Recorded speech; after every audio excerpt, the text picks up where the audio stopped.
Good morning, LinkedIn. I hope you've all had a good week. James here again, and part three of the interview preparation series that I'm running right now.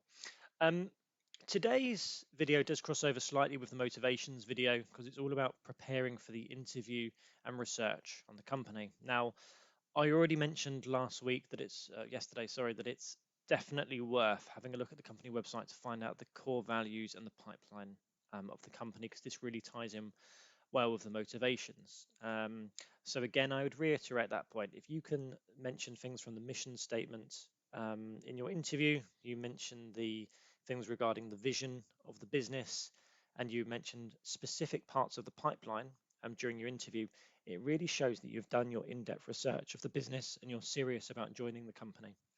Now, the second part of the interview that I'd be really focused on in regards to research and preparation is researching the interview panel. So you may be able to find the basics out quite easily. So going on LinkedIn, finding out their job titles and what their sort of focus is within the business by looking at their sort of technical competencies as what's published online. Now, off the back of that, you can also look through their company history to see if there's any crossover that you've had. Potentially, you would have worked for the same business before and may know people in common. Certainly, mentioning people that you would have worked with to form that bond and that familiarity during an interview process is really key. Because if you've worked with someone and they've worked with someone and it was a good relationship, it really just shows that you're like-minded people.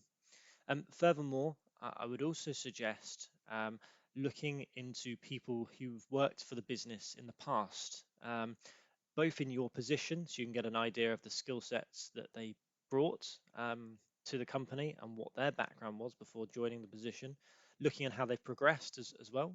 Either they've stayed within the business or moved on to something new. And finally, anyone who is within your network who has worked for that specific company before. It may be you have a friend or a former colleague who has moved on, worked for that company, who's either still there or has worked for the company for a period of time. Now, they've obviously gone through that interview process. They know exactly the structure of the interview and how it's going to fall. So actually getting their insight into how that interview went and maybe a little bit of a lowdown on some of the individuals you'll be speaking to can be really helpful. So I'd say the key takeaways from this are do your research on the company and the mission of the company.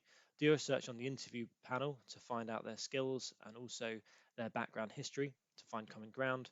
And thirdly, looking into people who've worked there either from within your network or from out so you can get some insider information. Now, if this is useful, please do get in contact. I'll be always pleased to receive any feedback. If not, have a great weekend. Thank you and bye-bye.